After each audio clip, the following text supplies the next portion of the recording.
Pues déjenme les digo, pues llegó la gustada sección con el doctor Ya ni Oscar me acuerdo, Yepes. ya no me acuerdo. Pues no viene. Casi no me acuerdo el doctor, Sí. menos de la ajustada sección. Déjenme le digo que nos mandó un tema, un título No, tan largo que le va a consumir, Sí, está me va a cañón. consumir 20 10 minutos en decir el puro título, porque nos viene a hablar sobre el padre menguante, cuando el tiempo y la vida nos enseñan el verdadero tamaño del El amor. padre menguante. El padre menguante. Yo sabía del cuarto menguante. Pero acá es el No, padre ya menguante. te les voy a decir otro Y como menguante. subtítulo, una reflexión para el Día del Padre desde la ciencia ficción y la filosofía del tiempo. Sí, pues, Doctor, bienvenido. muchas gracias, buenos días. Disfruté mucho su programa el día de hoy. Estoy sorprendido porque parece que el ingeniero Barras estuvo ahí en la guerra del Carrizal, en la batalla del Carrizal. Describió toda, así como si hubiera estado desde el ojo de Orozco con su catalejo así, viendo con sus, casi miralejos. Roberto U. Gómez Barraza. Sí. No, muy bien descrita y que le dijo que el güey y todo, no, yo lo escuché. Ese güey. Y muy bien, y luego me sorprendió un término que es médico y que lo dijo él, ¿verdad? Vasos comunicantes, eso nada más los que saben de anatomía lo conocen. veas, Eso es güey. interesante. Fue la Ya voy palabra a- dominguera. Ya voy a empezar a dar consultas. Ya no hablemos de ese tema, ¿verdad? No hablemos de ese tema porque Pues, empieza a ver aquí, mío. pues sí, miren, y hablando de temas interesantes, celebramos el Día del Padre, que alguien, no sé si se dio cuenta que lo celebramos el Ah, sí, domingo ¿cuándo? pasado. No, estamos preparados, ¿no? El domingo que entra, El ¿cuándo domingo es? no, ya pasó. Ah, caray. Digo, me mandaron un sticker que decía el Día del Padre, y luego un doctor similar, el Día del Padre, Es como el Día de la Madre. similar al Día de la Madre, pero más barato. Mucho más barato. Mucho más, hombre. Mucho más barato y bueno, es que es un tema que... Doctor, de perdida, ¿lo felicitaron o no, doctor? Sí, me felicitaron, Como a las 5 de la tarde. ¡Ay, No, de al siguiente perdida! día. De hecho, Como debe ser. como debe ser. Y bueno, pues este tema va de la mano con esto. Ayer vi una película sumamente interesante, llena de misterio, incluso se puede decir. Y la película se llama El hombre menguante, basada en una novela de Richard Matheson, que tuvo una adaptación cinematográfica después. Este libro que salió por allá en los años de 1950 y tantos. Volvió a salir un remake en el año pasado de francés, El hombre menguante, y esta película, imagínense que de pronto ustedes una imagen donde un hombre empieza a encogerse, pero no encogerse en su espíritu, no en su amor, físicamente empieza a hacerse pequeño, ¿verdad? Y yo no sabía de esta película, ayer por casualidad me encontré con ella, pero día tras día se vuelve más pequeño, su ropa le empieza a caer muy grande, sus hijos antes, el más alto que ellos, pues ya está pequeñita su hija, y así hasta que su voz empieza a apagar, hasta que él empieza a hacerse mucho más pequeño que una hormiga, y de pronto empieza a irse hasta un tamaño atómico. Entonces, de pronto, y la premisa de esta película, El hombre menguante, basada en esta novela de Matheson del 56, parece una historia de fantasía, pero ya cuando yo empecé a ver qué era lo que nos trataba de decir el autor, al final hay un discurso, híjole, que le deja a la hija.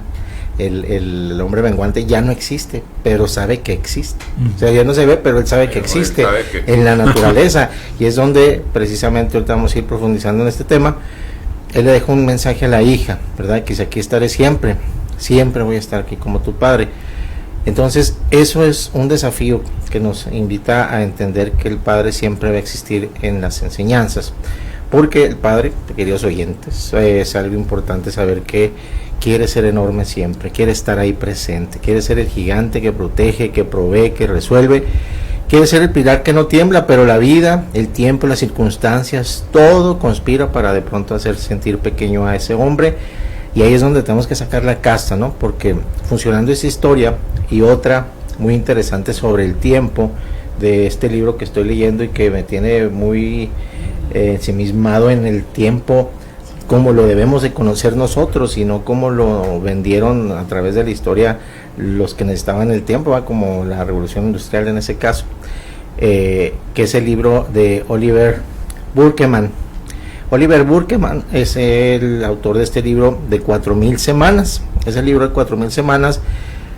Yo lo escuché con un psicólogo español y hablaba de cómo, para entender qué es el tiempo y cómo ha cambiado el tiempo y cómo considera el tiempo como algo serio en cuestión de la vida, escribe este libro. Y cómo ser padre cuando el mundo te hace sentir que menguas, que vas y mejoras unas cosas, pero de pronto se desmejoran por el mismo paso del tiempo, otras que se acaban, que se extinguen, ¿no? En la novela de este autor, Matheson, donde se hace pequeñito el hombre, pues los médicos no pueden detener su evolución hacia un ser cada vez más pequeño, y aquí su esposa lo ama, pero de pronto se siente confundida, se siente con miedo. Su hija al principio juega con él porque ya vive en una casa de muñecas. Es una historia que incluso la película de los años 50 impactó por la manera en la que se llevó a cabo, por la ilusión óptica que manejó, los efectos especiales. Y bueno, ¿qué hace este personaje? Lucha, se va, por error se fue hasta el sótano, y pues ya no puede subir otra vez a su casa. Y el sótano ya se hace su mundo. En un mundo donde de pronto bajaba y agarraba una herramienta y se subió otra vez, ya se hace su vida. Y una araña que no quiso matar, pues dijo, no, pues que me acuerdo no me quiso matar, pues yo tampoco me lo he hecho. En su descanso hacia este mundo minúsculo, el amor que da no se encoge, porque él sigue sintiendo ese amor por su hija, por su familia. Es un coraje el que él saca para seguir adelante, para sobrevivir de las hormigas, de la comida que está tratando de rescatar de una ratonera. Hay escenas que te impactan cuando dices, o sea, no nos damos cuenta de lo que tenemos hasta que sabemos que necesitamos ir por eso que no tenemos, ¿no? ¿Cuántos padres, ya aterrizando el tema en el tema del padre, conocen esta sensación que se sienten pequeños ante la pérdida de un empleo, de un diagnóstico médico, de una enfermedad, ante una mirada de un hijo adolescente que ya no lo voltea a ver como el papá que admiraba, sino como el papá que lo regaña y que lo reprende, que después se da cuenta que era necesario, ante la cuenta bancaria que no alcanza, ante la incapacidad de proteger a los suyos, de estar ahí. En esos momentos es cuando Scott Carey, que se ve menguado, y la tentación de rendirse es creer que ya no sirve porque está pequeño y ya ni siquiera lo ven. O sea, ese tema es que pues de pronto ya no te ven en la casa, ya no eres el gigante que solía ser. Pero de pronto la lección que también nos dice aquí el autor de esta historia es que incluso menguado sigue siendo hombre, sigue siendo padre, que no te define. Si estás enfermo ya no puedes estar ahí cargando a tus hijos, ¿verdad? Si tienes de pronto una carencia laboral, si tienes una necesidad de no estar ahí. Y aquí es donde entra la parte de Oliver Burkeman. Oliver Burkeman en su libro nos dice que en la vida humana, o el ser humano, dura en promedio 4000 semanas, si llegas aproximadamente a los 80 años. Tu vida tiene un número y es 4000 semanas de vida. ¿Cuántas semanas no tendremos ya nosotros?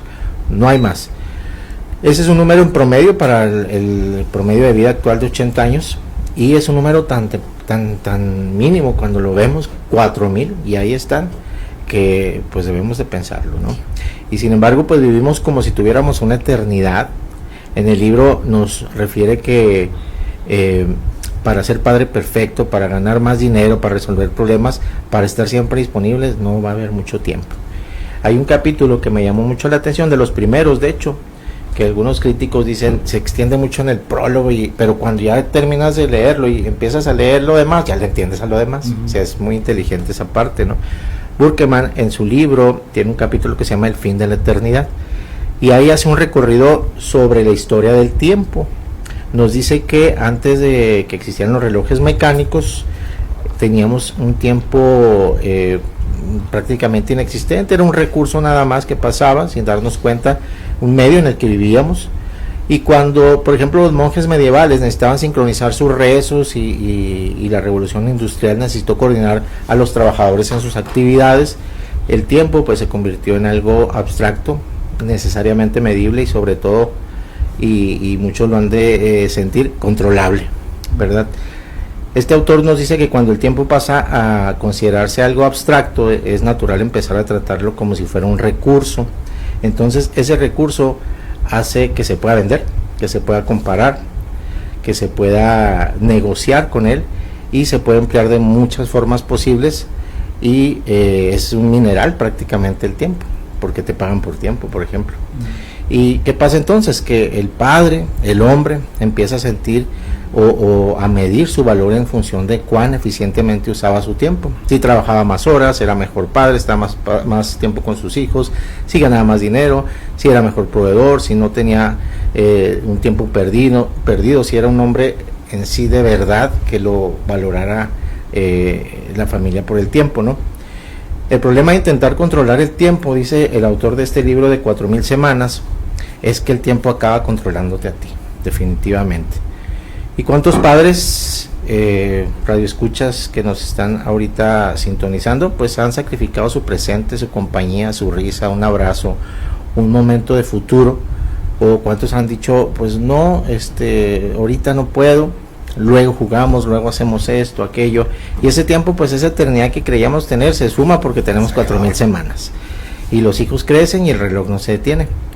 El autor de este libro de 4000 semanas nos dice que hay una manera de entender esto, porque el reloj no solo mide el tiempo, lo dicta y nos convierte en esclavos del mismo tiempo. Nos arranca el presente de la viveza de la realidad y nos lanza una ansiedad perpetua, la de no estar haciendo suficiente porque ya sabemos cómo se mide el tiempo. ¿Y qué queda del padre en medio de esta dictadura? Pues un hombre que corre, que se agota, que se siente cada vez más pequeño frente a la inmensidad del que debería ser realmente. Y ahora, pues fusionando estas dos historias, el hombre que mengua y físicamente ya no está presente, y el tiempo que le queda porque se va a desaparecer tarde que temprano, aparentemente, pero existirá siempre. Y es una reflexión final en esta película que cada quien la toma como la entiende, donde dice: yo ya no estoy, pero sí estoy, porque el que me empezó él le pega como una especie de radiación de una nube, y dice: ya cuando yo no estoy aquí es cuando entiendo que siempre existí y siempre estuve ahí y siempre voy a existir, no porque sí, porque al final de cuentas el creador es el que me da permiso de existir desde un inicio hasta la eternidad, ¿verdad? Habla mucho de las creencias la película, y al final, y pues sigue luchando, pero ahora con una fuerza ya no física, sino con una presencia, con una constancia, dejar legado. Le escribe a su hija pequeñas letras que ella después logra ver. Y aquí la lección, pues para todos los padres, es que no se trata de ser enorme, se trata de dejar legados en el día a día, sin esperar a que pase más el tiempo. Y obviamente, ¿qué significa todo esto en la práctica, verdad? Pues aceptar la finitud.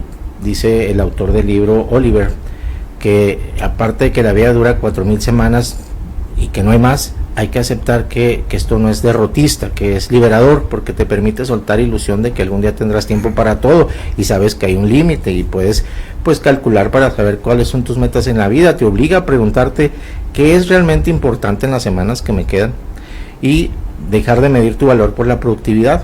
El padre no es un empleado de la vida, no tiene que producir para ser valioso ni para ponerse a nivel de cierto estatus, sino que su valor está en su amor, en su presencia, en su capacidad de escuchar, de abrazar, de estar.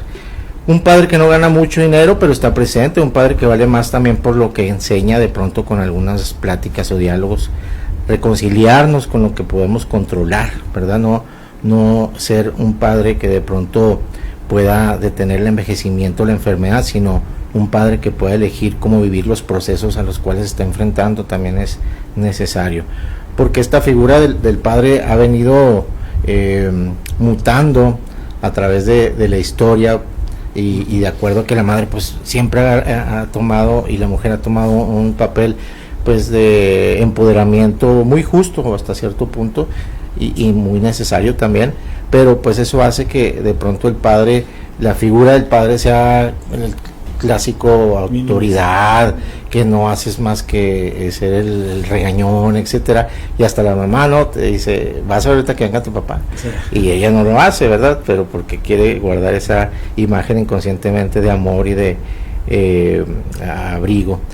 Entonces, pues dentro de esto, para dejarles a ustedes el tema del diálogo aquí compartido, yo les invitaría a preguntar que dentro de todo a cada uno de ustedes y dentro de sus familias, que con qué ojos ven la presencia de su padre, de su madre, de ambos, porque ambos son importantes, y que vemos que nuestros padres mengúan, que no fracasan porque se enferman, sino porque es el tiempo el que les pide que así vayan dejando poco a poco su cuerpo físico, y que aunque el mundo se vuelva enorme y la tecnología y todo este tiempo que nos come a veces, pues el hombre y el ser humano no deja de ser enorme.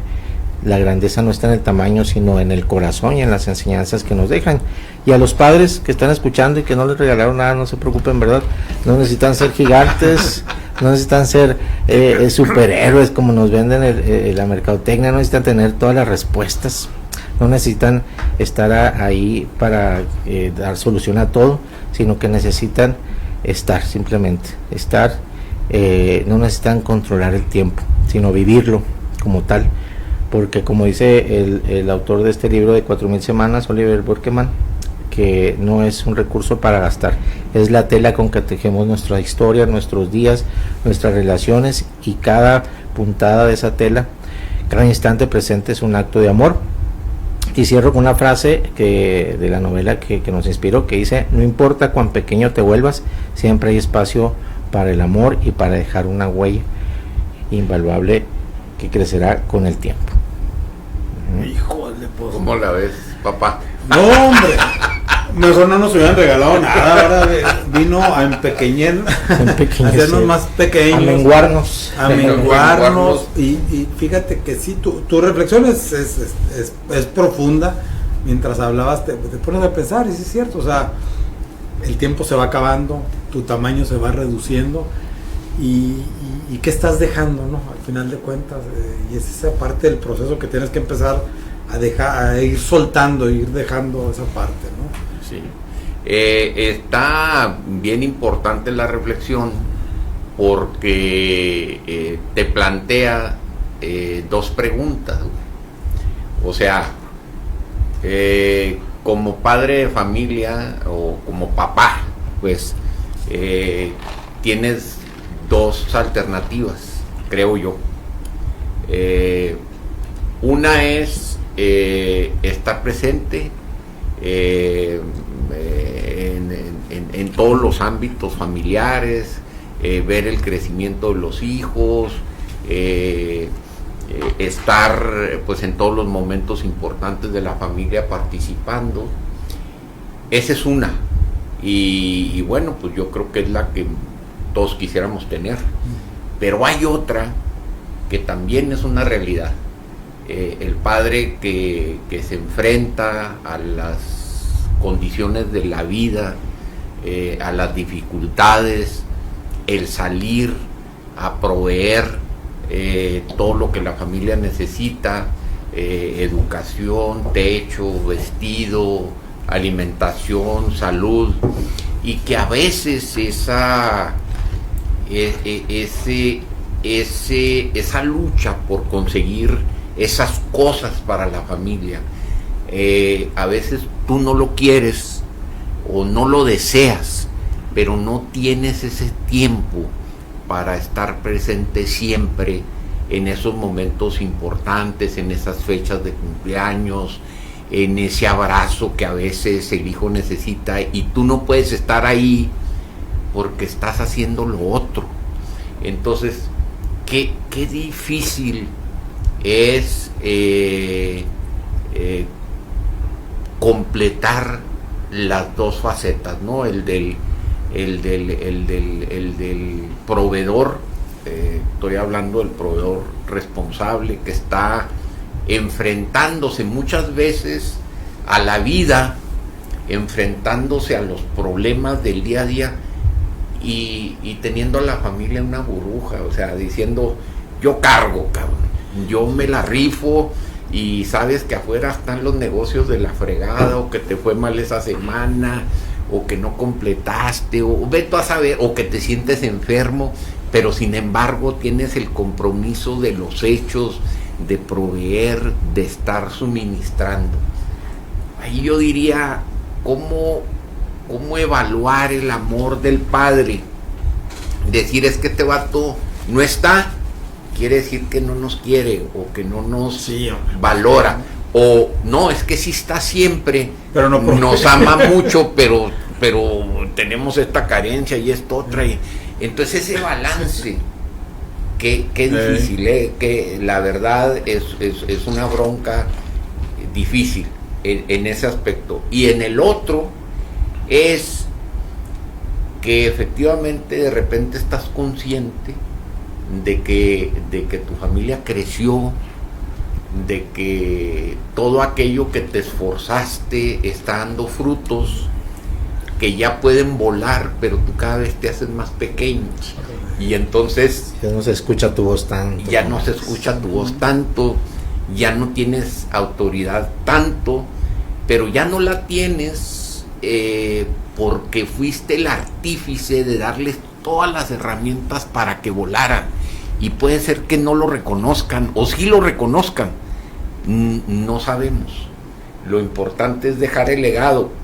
Lo difícil es que cuando los abuelos, en mi caso, cuando el abuelo se fue, o mi padre se fue, entonces dices, hijo, tenía razón, sí hizo lo que debería haber hecho, estoy agradecido, porque gracias a lo que me enseñó, o lo que me dijo, aunque haya sido un regaño, me sirvió, lo valoré, me ayudó a salir adelante, pero a lo mejor es tarde, ¿no? Sí, y para pasar la palabra al presidente, yo creo que esa parte es bien injusta, donde dices tú, pues yo salgo y no estoy con ellos para traerles algo, o que de pronto ahorita en ciertas circunstancias el dinero no alcanza, el trabajo se va, se acaba, y dices, híjole, me tenían a mí por una persona que les daba cierta cantidad, o les daba ciertos lujos o necesidades cubiertas, y no hay, ahora ya no eres el que deberías de haber sido, y a veces eres tú mismo tu verdugo, porque dices, ya no valgo lo que yo valía antes, cuando a lo mejor sí necesitas más tiempo con tu familia, y ellos valorarían eso un poco más, pero al final de cuentas dices, híjole, pero cuando necesites pagar el recibo, el gas, ¿de dónde lo vas a sacar? El hombre por naturaleza es proveedor, y ahorita afortunadamente la mujer y el hombre están compartiendo esa posibilidad también de aportar a la economía familiar, pero no deja de ser el hombre el que tiene que resolver al final, hasta con cierta autoridad, ¿no? Y fíjate, aquí la paradoja es, para comenzar, es difícil ser hombre, en ese sentido, por ser proveedor y por mostrar, porque nuestra medida de la felicidad o de nuestra realización es el abandono. Tenemos que enseñar a que nuestros hijos vuelen, de alguna manera nos abandonan, no dependan de nosotros, y la medida de nuestro éxito es eso, es saber dar, liberar, soltar. Pero ahí es donde nosotros tenemos que saber que somos eso, somos unos guías, que la medida de nuestro éxito es ver a nuestros hijos exitosos sin depender de nosotros, que los hayamos enseñado. Volando. Y entonces, qué triste que nuestro éxito sea el abandono. Del bueno, no, filosóficamente hablando. Filosóficamente hablando. Porque no se trata que estén todo el día pegados y que todo el día dependan. No, es, realícense. Ahora, hay una realidad que nos estamos enfrentando, ¿no? Las nuevas generaciones, y en esas nuevas generaciones a lo mejor están nuestros hijos o van a estar nuestros nietos. Pues yo no sé, el concepto de la familia como lo tenemos ahorita, o el amor de padre o el amor de madre, porque debe ser, si no igual, debe ser similar. ahora con las nuevas generaciones que no quieren compromiso, no quieren ser padres, no quieren enfrentar esa realidad. No sé, como sociedad, no quiere decir que nos va a ir mal, pero como que no tengo claro qué va a pasar con nuestros valores tradicionales que hemos traído arraigados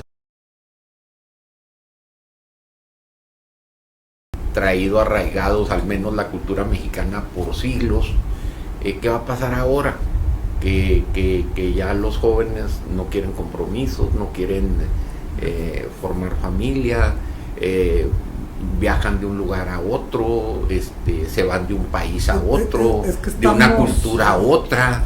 Entonces, ¿qué va a pasar? Definitivamente estamos frente a algo nuevo que desconocemos. Lo estamos juzgando. ¿Va a funcionar o no? No sabemos. Seguramente sí, en otro mundo. Y lo harán funcionar de alguna manera. Sí, para nosotros, pues tenemos un paradigma tremendo de cómo se establecen las relaciones de los jóvenes, a qué horas se casan, a cuándo tienen hijos. Todo se partió. Sí. Y entonces, pues por supuesto que nos sorprende que no están siguiendo el guión que nosotros seguimos. Y nos alarma, nos preocupa. Ellos tendrán que ver. Ellos lo resolverán. Ya no nos corresponde a nosotros. Oye, ya nosotros, como dijo el doctor, estaremos tan pequeños y desaparecidos de pronto ya hemos visto en todos lados cosas que no nos podemos explicar. Mejor nos hacemos chiquitos y que lo hagan, ¿verdad? Hay un libro muy interesante, Los últimos 7 días de mi vida, de Iván Eduardo López Campos. Algunos ya lo leímos, otros lo tenemos ahí, no sé, se lo recomiendo, Los últimos 7 días de mi vida, que habla de un proveedor también, que se queda sin trabajo, sin negocios, en la ruina, y qué haces, y ahí es donde saca la casta y la inteligencia, porque hay que ser inteligentes para también ser proveedor, no nada más de esa manera en la que todos conocemos, que es de lo que hablamos, sino que ya a veces los hijos terminan por ser también no nada más proveedores adjuntos, sino que entienden que necesitamos como familia despegar, y eso es a veces de los momentos más importantes. Ahora, yo siempre he sostenido, y esta experiencia personal, que el ser humano no evoluciona, no saca lo mejor de sí, no crece, no se hace mejor si no enfrenta las crisis de la vida, si no toca fondo, si no tiene que ser creativo, imaginativo, sacar fuerzas de no sé dónde demonios para levantarse y ser mejor. Cada vez que pasa eso, el ser humano es donde verdaderamente evoluciona y crece. Y parece que no contagiamos a los demás, pero sí les contagiamos. Yo le digo a uno de mis sobrinos que ya se le está pasando la edad y que no, yo no me quiero casar porque es que no tengo dinero para casarme, y que no, además, ni dinero para novia. Y yo le digo, nunca vas a tener dinero para casarte. Pero le digo, hay desbloqueas una fuerza extraña cuando ya tienes una necesidad, como una esposa, como un hijo, que tú no conoces. Sí. Te obliga a buscar oportunidades nuevas, a levantarte más temprano, a trabajar, a hacer cosas que ahorita la comodidad no lo necesitas. Entonces, sí, en la zona de confort, ¿para qué te mueves? Así es, yo le recomiendo a los jóvenes, métanse en problemas, que los van a solucionar. Ya me hacen señas, señores, hemos llegado señas feas, al final. ¿Qué tipo de señas, por favor? Vamos a irnos despidiendo, doctor. No, pues la próxima semana que nos toque venir, les voy a dar un poco de la inteligencia artificial, y hay un diálogo que le pregunta, ya rápido se los digo, se le pregunta a la inteligencia artificial: si tú fueras el diablo con todos los conocimientos a través de los siglos que tienes del demonio, ¿qué le dirías a los seres humanos para destruirlos? O sea, ¿cómo los irías a destruir y cómo irías? Y es interesante porque habla de la familia y dice, mi principal objetivo es destruir la familia. Es un tema interesante, ya se los pasaré. Ya lo tendremos. Bueno, Roberto, ojalá y que yo fuera como el diablo, me la pasaría toda. Pues, bueno, nomás agradecerle a todos los radioescuchas. Esperamos que que les haya gustado mucho el programa. Nosotros lo disfrutamos platicando de historia, platicando de personajes, con el doctor haciéndonos reflexionar. No deje de participar con nosotros. Sé que nos sigue por Facebook, pero no nos abandone en cabina. Su opinión es importante. Feliz domingo y que tenga una excelente semana. Ándale, vamos a despedirnos de la manera acostumbrada, Roberto. Estamos aquí porque somos orgullosamente juarenses. Muchísimas gracias a todos. Exaltar los valores de nuestra sociedad.